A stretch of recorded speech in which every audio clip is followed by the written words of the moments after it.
Hello and welcome friends. तो आज की इस नई वीडियो में मैं आपसे बात करने वाला हूं हेयर फॉल के बारे में। हेयर फॉल क्यों होता है, हेयर फॉल कितने प्रकार के होते हैं और उनका इलाज कैसे किया जाता है। दोस्तों मैं आप लोगों को बताना चाहूँगा कि यहाँ पे हर व्यक्ति को जो है वो हेयर फॉल ट्रीटमेंट के बारे में पता होना चाहिए। किन दवाइयों का उपयोग किया जाता है हेयर फॉल के ट्रीटमेंट में। अगर आप एक मेडिकल स्टूडेंट हैं या फिर से मेडिकल प्रैक्टिशनर हैं तो स्पेशली आपको भी जो है वो इन सभी दवाइयों का पता होना चाहिए। और दोस्तों ये हर व्यक्ति के लिए वीडियो है, क्योंकि हेयर फॉल जो है वो अक्सर लोगों को होता रहता है। तो आप उसे कैसे ठीक कर सकते हो, कितने प्रकार के हेयर फॉल होते हैं, सारी जानकारी इस वीडियो में देने वाला हूं। तो वीडियो को अंत तक देखते रहिएगा। उसके साथ साथ आप जो है वो चैनल पे पहली बार विजिट किए हो तो चैनल को सब्सक्राइब करके बेल नोटिफिकेशन प्रेस जरूर कर लीजिएगा। और दोस्तों एक रिक्वेस्ट है, आप लोग लाइक नहीं करते हो तो आप लोगों को एक लाइक भी करना है, जिससे हमें काफ़ी सारा मोटिवेशन मिले तो आपके लिए ऐसे ही फ्यूचर में हेल्पफुल वीडियो लाता रहें। तो चलिए अब हम जानते हैं टाइप्स ऑफ हेयर फॉल के बारे में। हेयर फॉल्स कितने प्रकार के होते हैं। एक हो जाता है हमारा नॉर्मल हेयर फॉल। आगे मैं आप लोगों को बताऊंगा कि नॉर्मल हेयर फॉल जो है वो किन कारणों की वजह से होता है। सेकेंड हमारा हो गया hair fall due to dandruff. बालों में डैंड्रफ हो जाना, आपने देखा होगा कि बालों में रुस्सियों टाइप का हो जाते हैं, छोटे छोटे रुस्सियों टाइप की, तो उसके वजह से भी जो है ना वो बाल झड़ने लगते हैं। अगला आता है हेरेडाइटरी और जेनेटिक। हेरेडाइटरी का मतलब क्या होता है, वंश, ठीक है। और जेनेटिक का मतलब भी वही हो गया, वंश, मतलब कि पूर्वजों को अगर हेयर फॉल की प्रॉब्लम थी तो वो निश्चित रूप से ज़्यादातर चांसेस होता है कि आने वाली पीढ़ी जो है उसको भी हेयर फॉल की प्रॉब्लम होगी। एग्जाम्पल हम ले लेते हैं, अगर आपके दादाजी हैं तो आपके दादाजी को हेयर फॉल की प्रॉब्लम थी तो आपके पापा को होगा, फिर आपके पापा को होने के बाद जो है वो आपको भी होगा और वो आपके आने वाले बच्चों को भी जो है वो होगा। जेनेटिक में ऐसा ही होता है, ठीक है। मतलब कि पूर्वजों को कोई प्रॉब्लम थी, कोई बीमारी थी, तो वो आपको भी होने के चांसेस है। और ये चांसेस जो होते हैं ना दोस्तों वो 90% से लेकर 95% आप कह सकते हो कि ये चांसेस होने के रहते हैं। आप अगर किस्मत वाले हो तो आपको नहीं होगा, ठीक है। और अगला जो रीजंस होता है या टाइप्स होता है तो वो हो गया एंड्रोजेनिक एलोपेशिया। इसमें क्या होता है, तो हमारा जो सर हो गया उसका जो मेन भाग होता है ना, बीच वाला हिस्सा, उस पर यहाँ पे हेयर फॉल हो जाता है। सिर्फ बीच वाले हिस्से में हेयर फॉल हो जाता है। आपने काफ़ी टाइम देखा होगा काफ़ी सारे लोगों को कि बीच वाले हिस्से में हेयर फॉल हो गया और साइड में जो है ना वो बाल रहता है, और कुछ लोगों को जो है ना वो सामने से हेयर फॉल होता है। तो हेयर फॉल अलग अलग टाइप्स के होते हैं। तो एंड्रोजेनिक हेयर फॉल का मतलब क्या होता है कि यहाँ पे बीच वाले हिस्से में हेयर का लॉस हो जाना, ठीक है। अब हम चलिए जानते हैं कि कौन कौन से रीजंस होते हैं नॉर्मल हेयर फॉल होने के, ठीक है। तो सबसे पहला हमारा हो गया ड्यू टू न्यूट्रिशन डिफिशियंसी। हम जो रोज़ खाना खाते हैं या फिर से फल फ्रूट्स खाते हैं तो उसमें क्या होता है, न्यूट्रिशन होता है। जी हाँ दोस्तों, उसमें न्यूट्रिशन होता है। तो उसके वजह से क्या हो गया, आपकी न्यूट्रिशन डिफिशियंसी हुई, आप ठीक से खाना नहीं खा रहे, फल फ्रूट्स नहीं खा रहे, तो न्यूट्रिशन के कम होने की वजह से भी हमारे को जो है वो हेयर फॉल होता है। आई होप कि आप लोगों को काफ़ी अच्छी तरीके से समझ में आ रही होगी। कोई डाउट्स होना तो आप लोग कमेंट बॉक्स में पूछ सकते हो। उसके साथ साथ वेदर चेंजेस, ठीक है, क्लाइमेट चेंजेस की वजह से, वातावरण चेंजेस की वजह से भी जो है वो हेयर फॉल हो सकती है। मेडिकल कंडीशंस, लॉन्ग टर्म से आप लोग कोई भी एक ही दवाई यूज़ कर रहे हो, ठीक है, हर दिन एक ही दवा खा रहे हो लंबे समय तक, 6 महीने, साल भर, उससे ज़्यादा, तो उसमें भी जो उसका साइड इफेक्ट देखने के लिए मिल सकता है ना, वो यहाँ पे क्या कर सकता है, हेयर फॉल की प्रॉब्लम आपको ला सकता है। तो लॉन्ग टर्म में मेडिकल कंडीशंस में भी या मेडिकल मेडिसिन यूज़ करने से भी आपको हेयर फॉल जो है वो आती है। अब हम जानते हैं कि नॉर्मल हेयर फॉल जो होता है उससे ठीक कैसे किया जा सकता है, ठीक है। वैसे नॉर्मल हेयर फॉल जो होता है उससे बेसिकली आसानी तरीके से ठीक किया जा सकता है। अगर आपको विटामिन की कमी के वजह से हेयर फॉल हो रहा है, ठीक है, या फिर से न्यूट्रिशन की कमी से हेयर फॉल हो रहा है, वेदर चेंजेस की वजह से हेयर फॉल हो रहा है, तो दोस्तों आप उसे ठीक कर सकते हो, वो भी आसान तरीके से। तो चलिए अब हम जान लेते हैं कि यहाँ पे नॉर्मल हेयर फॉल को कैसे ठीक किया जाता है। उससे पहले मैं आप लोगों को बताना चाहूँगा कि अगर आप एक मेडिकल स्टूडेंट हैं या फिर से मेडिकल प्रैक्टिशनर हैं तो दोस्तों आपको क्या करना है, स्क्रीनशॉट ले लेना है या फिर से आप लोग कॉपी में नोट डाउन कर सकते हो, ताकि आपको हमेशा हमेशा याद रहे। और वीडियो पसंद आ रही हो तो वीडियो को लाइक और चैनल को सब्सक्राइब जरूर कर दीजिएगा। तो चलिए जान लेते हैं नॉर्मल हेयर फॉल के ट्रीटमेंट के बारे में। तो मल्टीविटामिन्स का यूज़ करना, काफ़ी सारे टैबलेट कैप्सूल्स आते हैं जिसमें मल्टीविटामिन्स होते हैं, ठीक है। आगे मैं आप लोगों को एक एक क्लियर कर दूंगा। उसके बाद मल्टी मिनरल्स, एमिनो एसिड, आइसोफ्लेविनस, ठीक है। उसके बाद ग्रेप्स, सीड एक्सट्रैक्ट। अब ये क्या होता है, तो देखो अंगूर को आप खा सकते हो, फिर से अंगूर के जो बीज होते हैं ना, तो उसका इस्तेमाल भी किया जाता है नॉर्मल हेयर फॉल के ट्रीटमेंट में। चलिए जान लेते हैं अब हम कुछ दवाइयों के बारे में कि किन किन दवाइयों से नॉर्मल हेयर फॉल को जो है वो ठीक किया जाता है, ट्रीटमेंट किया जाता है। तो देख सकते हैं आप यहाँ पे हेयर ब्लेस टैबलेट का इस्तेमाल कर सकते हैं। आपको कितना लेना है, तो दिन में जो है वो 2 बार लेना है। बीडी आपको इस्तेमाल करना है, ठीक है। बीडी का मतलब होता है दिन में 2 बार। नेक्स्ट मेडिसिन जो हमारा है दोस्तों वो एच वीट हेयर है, और इसमें आप देख सकते हैं, मैं यहाँ पे जूम करके दिखा देता हूँ। मैं आपको भी बताया था कि बहुत सारे विटामिन के मिल जाते हैं। तो ये देखो multivitamin, multi mineral, amino acid, उसके बाद आइसोफ्लेवनेस, उसके बाद ग्रेप सीड एक्सट्रैक्ट, ठीक है। जो भी अंगूर होते हैं या अंगूर के जो बीज हो गए, तो उसके भी यहाँ पे मिश्रण, मतलब कि सभी को एक साथ कंबाइन करके जो है ना वो एच वीट हेयर को बनाया गया है, ठीक है। तो ये भी टैबलेट फॉर्म में होता है। तो आपको क्या करना है, दिन में 2 बार इसका इस्तेमाल कर सकते हो। उसके साथ साथ यहाँ पे एक और आप लोगों को जो है वो टैबलेट देखने के लिए मिल जाती है, VB7 हेयर, ठीक है। VB7 हेयर, ठीक है। आप यहाँ पे स्क्रीनशॉट वैसे ले सकते हैं। तो ये आप लोगों को देखने के लिए मिल जाता है। इसमें भी मल्टी मिनरल्स होता है, विटामिन हो गया, एमिनो एसिड हो गया, नेचुरल एक्सट्रैक्ट से बना हुआ है।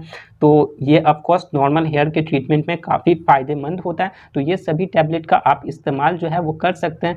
आप लोग एक साथ इन सभी टैबलेट का इस्तेमाल बिल्कुल भी मत करना, 1 बाय 1 करके कर सकते हो। और आपको इसका डोज कितना लेना है, तो BD लेना है। BD का मतलब क्या होता है, दिन में 2 बार। और OD का मतलब क्या होता है दोस्तों, तो OD का मतलब होता है दिन में 1 बार। और TDS का मतलब क्या होता है, तो दिन में 3 बार, ठीक है। और QID का मतलब क्या होता है, तो दिन में 4 बार। तो डॉक्टर के प्रिस्क्रिप्शन पे आप लोग इस प्रकार का शैम्बल उम्बल का भी देखोगे तो आप लोग समझ जाना कि हाँ यार इसका मतलब क्या होता है, या दिन भर में हमें कितनी डोज लेनी है। अब चलिए जान लेते हैं हम टेस्ट के बारे में। जाहिर सी बात है कि हमारा को हेयर फॉल हो रहा है, नॉर्मल हेयर फॉल हो रहा है, तो जो भी हम मल्टी मिनरल्स, मल्टी विटामिन, ठीक है, ये सब यूज़ किए, खाएँ पिए, उसके बाद भी क्या हो रहा है, हमारा नॉर्मल हेयर फॉल जो है वो ठीक नहीं हो रहा है। तो हमें क्या करना पड़ेगा, कुछ टेस्ट करवाने पड़ेंगे। टेस्ट बेसिस पे आप लोग जो है ना वो फिर मेडिसिन लोगे तो फिर कंफर्म ऑफकोर्स ठीक होना ही है, क्योंकि नॉर्मल हेयर फॉल जो है वो आसानी से ठीक हो जाते हैं। तो दोस्तों उसमें कौन कौन सी टेस्ट कराई जाती है, तो विटामिन D टेस्ट कराई जाती है, विटामिन B12 टेस्ट कराई जाती है। उसके बाद टेस्ट रिपोर्ट के बाद आपको जो है वो पता चलता है कि हाँ यार हमें जो है मेडिसिन वो किस बेसिस पे लेनी है। अब हम जान लेते हैं hair fall due to dandruff. Dandruff की वजह से हेयर फॉल हो रहा है, तो कौन कौन सी दवाइयों का हम उपयोग करते हैं, कौन कौन सी लोशन हो गया, शैम्पू हो गई, उनमें से किस किस चीज़ों का उपयोग किया जाता है। तो देखो कीटोकोनाजोल क्लास की ये सभी मेडिसिन है, और मैंने आपको बता रखा है कि जोल अंत में लगा हुआ है तो इसका क्या मतलब होता है, ठीक है। उस पर मैंने एक सेपरेट वीडियो बना रखा है कि आप मेडिसिन के पैकेजिंग को देखते ही पहचान जाओगे कि कौन सा मेडिसिन जो है वो किस काम में आती है। देख सकते हो यहाँ भी कीटोकोनाजोल शैम्पू, तो पैकेजिंग से ही आप लोग समझ जाओगे कि उसका उपयोग क्या होता है। उस पर मैंने डेडिकेटेड वीडियो बना ही रखा है, आई बटन में वीडियो की लिंक दी गई है। तो इस वीडियो के बाद आप लोग उसे जरूर देख लेना। मैं प्रॉमिस करता हूँ कि आप वो वीडियो देखोगे तो आपको जो है ना वो मेडिसिन की काफ़ी सारी जानकारी हो जाएगी, और मेडिसिन के पैकेजिंग को देखते ही आप समझ जाओगे कि इसका उपयोग क्या होता है। अब चलिए जान लेते हैं हम यहाँ पे डैंड्रफ की वजह से हेयर फॉल हो गया है तो किन दवाइयों का उपयोग करते हैं। तो केराग्लो एडी शैम्पू नाम से ये आता है, ठीक है। और ये आप यहाँ पे देख सकते हो, मैं अच्छे तरीके से थोड़ा जूम कर देता हूँ। तो दोस्तों यहाँ पे आप देख सकते हो कि ये एंटी डैंड्रफ शैम्पू है। एंटी का मतलब क्या होता है, अगेंस्ट, ठीक है। और डैंड्रफ का मतलब आपको पता ही है कि सिर में वो रूसी टाइप का हो जाना। तो डैंड्रफ के अगेंस्ट जो काम करता है वही इसका यूज़ किया जाता है, ठीक है। डैंड्रफ के अगेंस्ट जो काम करता है उसे ही हम लोग एंटी डैंड्रफ कहते हैं। इसमें क्या होता है, तो कीटोकोनाजोल होता है, और ये मार्केट में किस नाम से आप लोगों को देखने के लिए मिल जाएगी, तो ये जो है मार्केट में केराग्लो एडी नाम से आप लोगों को देखने के लिए मिलने वाला है। तो इस शैम्पू का जो है ना वो इस्तेमाल कर सकते हैं नॉर्मल हेयर फॉल में। अगला जो हमारा आता है दोस्तों वो यहाँ पे कोनाज शैम्पू आता है, ठीक है। इसमें भी केटोकोनाजोल है, और उसके साथ साथ ये बीपी के प्रोसीजर पे बना हुआ है। बीपी कहने का मतलब ब्रिटिश फार्माकोपिया। आपने मेडिसिन के पैकेजिंग पर ये भी देखा होगा, IP, BP, USP, ठीक है। तो इन सभी का मतलब क्या होता है, तो दोस्तों IP का मतलब होता है इंडियन फार्माकोपिया, ठीक है। BP का मतलब होता है ब्रिटिश फार्माकोपिया, USP का मतलब होता है यूनाइटेड स्टेट फार्माकोपिया। तो आपको इन चीज़ों का भी याद रखना है, ठीक है दोस्तों। तो यहाँ पे कोनाज शैम्पू देखने के लिए मिल जाएगा, तो कोनाज शैम्पू का भी जो है वो इस्तेमाल कर सकते हैं, और ये नॉर्मल डैंड्रफ वाली हेयर फॉल को जो है वो ट्रीट करता है। दोस्तों मैं आप लोगों को एक एक करके अच्छे तरीके से एक्सप्लेन इसलिए कर रहा हूँ कि आप लोगों को कोई भी प्रॉब्लम ना हो, ठीक है। तो आप लोग वीडियो को अंत तक जरूर देखना, वीडियो को स्किप बिल्कुल भी मत करना, क्योंकि ये वीडियो आपके लिए काफ़ी हेल्पफुल होने वाली है। तो अगली यहाँ पे जो शैम्पू है वो दोस्तों नाइजोरल शैम्पू है, ठीक है। और यहाँ पे आप देख सकते हो, मैं थोड़ा जूम करके दिखा दूँ तो इस पर भी साफ साफ मेंशन किया गया कि ये एंटी डैंड्रफ शैम्पू है, मतलब कि डैंड्रफ के अगेंस्ट जो काम करता है, डैंड्रफ को भगाने में जो काम करता है वही ये शैम्पू है। तो ये शैम्पू का भी जो है वो इस्तेमाल किया जाता है डैंड्रफ में। चलिए अब हम जान लेते हैं कुछ दवाइयों के बारे में कि हेयर फॉल जो हो रहा है डैंड्रफ की वजह से, तो उसमें कौन कौन सी टैबलेट दवाइयाँ की इस्तेमाल जो है वो की जाती है, ठीक है। तो इसमें भी देखो क्या होता है, साल्ट नेम हमारा क्या हो गया, फ्लूकोनाजोल हो गया। देखो इसमें भी यहाँ पे जोल लगा हुआ है, सभी मेडिसिन का काम एक ही होता है। वहाँ पे शैम्पू या लोशन था तो उसमें भी जोल लगा हुआ था, यहाँ पे टैबलेट भी है तो उसमें भी दोस्तों क्या है ना कि जोल लगा हुआ है। तो अब हम बात कर लेते हैं फ्लूकोनाजोल टैबलेट के बारे में। देख सकते हो ये मार्केट में क्या फ्लोका नाम से आता है, फ्लोका 150 नाम से, और ये IP के प्रोसीजर पे बना हुआ है, जो कि मैंने अभी लास्ट टाइम ही आपको बताया। IP का मतलब होता है इंडियन फार्माकोपिया, ठीक है। तो फ्लोका 150 को आप लोग इस्तेमाल कर सकते हो। उसके साथ साथ जोकॉन 150 भी आता है, इसमें भी फ्लूकोनाजोल होता है और ये IP के प्रोसीजर पे बना हुआ है, यानी कि इंडियन फार्माकोपिया के बुक के प्रोसीजर पे बना हुआ है। उसके साथ साथ दोस्तों अब बात आती है कि डोज कितना ले सकते हैं, ठीक है, कितना उपयोग किया जाता है। तो आपको क्या करना है, यहाँ पे जो है ना OD आपको लेना है, ठीक है। OD कहने का मतलब कि दिन में एक बार इस टैबलेट का इस्तेमाल करना है। साथ ही साथ मैंने जो अभी ये शैम्पू बताया, ठीक है, तो इसमें से कोई भी शैम्पू का आप लोग उपयोग कर सकते हैं। डैंड्रफ के लिए है, डैंड्रफ की वजह से हेयर फॉल हो रहा है तो टैबलेट एंड शैम्पू कोई भी एक शैम्पू का आप इस्तेमाल कर सकते हैं। चलिए जानते हैं हेरेडाइटरी, जेनेटिक या फिर से एंड्रोजेनिक एलोपेशिया हेयर फॉल हो गया है तो उसे कैसे ठीक किया जाता है। मैंने आपको बता ही दिया है, जेनेटिक का मतलब कि जो पूर्वजों से चलता आ रहा है, ठीक है, दादा पापा फिर उसके बेटे ऐसे करके जो चलते आ रहे हैं, तो अगर उस प्रकार के आपको हेयर फॉल हो रही है तो उसे कैसे ठीक किया जाता है। तो देख सकते हो आप यहाँ पे माइनॉक्सीडिल 0.3 से लेकर 0.5% का उपयोग किया जाता है, ठीक है।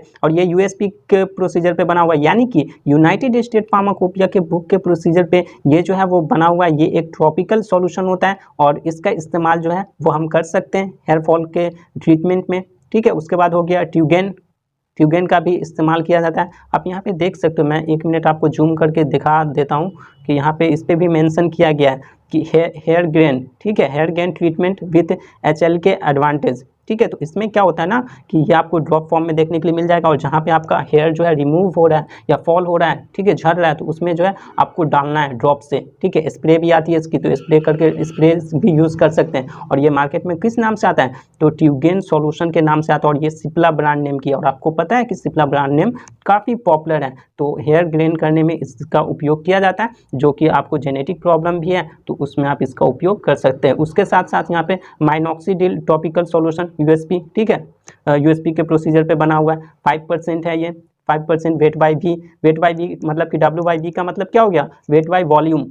तो दोस्तों क्या होता है ना कि जेनेटिक हेयर फॉल जो होता है ना वो काफ़ी लंबे टाइम से होता है और उसके ठीक होने के चांसेस भी वैसे कम होते हैं। अदरवाइज अगर आप इन मेडिसिन्स का उपयोग करते हो, सॉल्यूशंस का उपयोग करते हो और आपका हेयर फॉल जो होता है वो होना बंद हो जाता है, रुक जाता है और आपके हेयर जो है वो वापस आने लगते हैं, तो फिर कोई बात नहीं, इन सभी का उपयोग करके आप लोग अपने हेयर को वापस ला सकते हो। बट अगर वापस नहीं आता है तो कुछ साइंटिफिक तरीके भी होते हैं जिसका उपयोग करके जो है वो अपने हेयर को वापस ला सकते हो। जैसे कि मैं आप लोगों को बता देता हूँ कि यहाँ पे सबसे पहले क्या किया जाता है, जिस भी बंदे का, जिस भी पेशेंट को हेयर फॉल हो रहा है तो उसको जो है ना उसका ब्लड लिया जाता है, ठीक है। ब्लड को फिर क्या किया जाता है, तो सेंट्रीफ्यूज किया जाता है, जैसा कि आप यहाँ पे देख ही सकते हो। मैं अच्छे से समझाने के लिए आप लोगों को एक एक चीज़ बता रहा हूँ। आई होप कि आप लोगों को समझ में आ रही होगी। समझ में आ रही है तो आप लोग वीडियो को लाइक और सब्सक्राइब जरूर कर लेना, और कोई भी प्रॉब्लम है तो आप लोग कमेंट बॉक्स में पूछ सकते हैं। तो सबसे पहले क्या करते हैं, हम पेशेंट का ब्लड लेते हैं, ब्लड लेने के बाद सेंट्रीफ्यूज करते हैं। सेंट्रीफ्यूज कब तक करते हैं, तो 10 मिनट्स तक, ठीक है,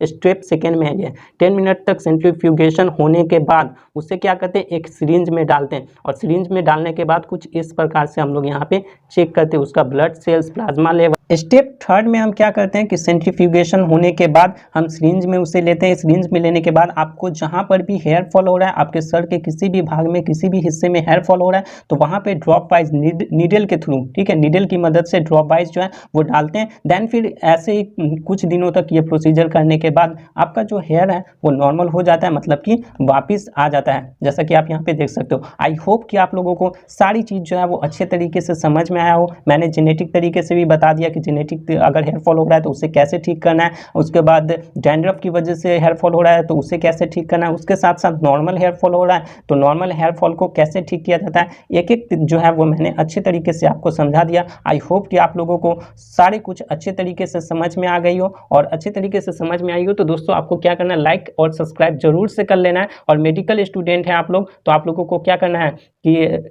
नोट डाउन कर लेना है या स्क्रीनशॉट ले लेना है ताकि आपको लॉन्ग टर्म तक याद रहे। और दोस्तों अगर आपको कुछ भी समझ में नहीं आया हो तो आप लोग कमेंट बॉक्स में पूछ सकते हैं, या कोई भी पर्टिकुलर डिसीज पे एक वीडियो चाहिए तो वो भी आप लोग कमेंट कर देना, मैं उस पर डेडिकेटेड वीडियो बना दूंगा। तो मिलते हैं एक नई वीडियो में, तब तक के लिए जय हिंद, वंदे मातरम।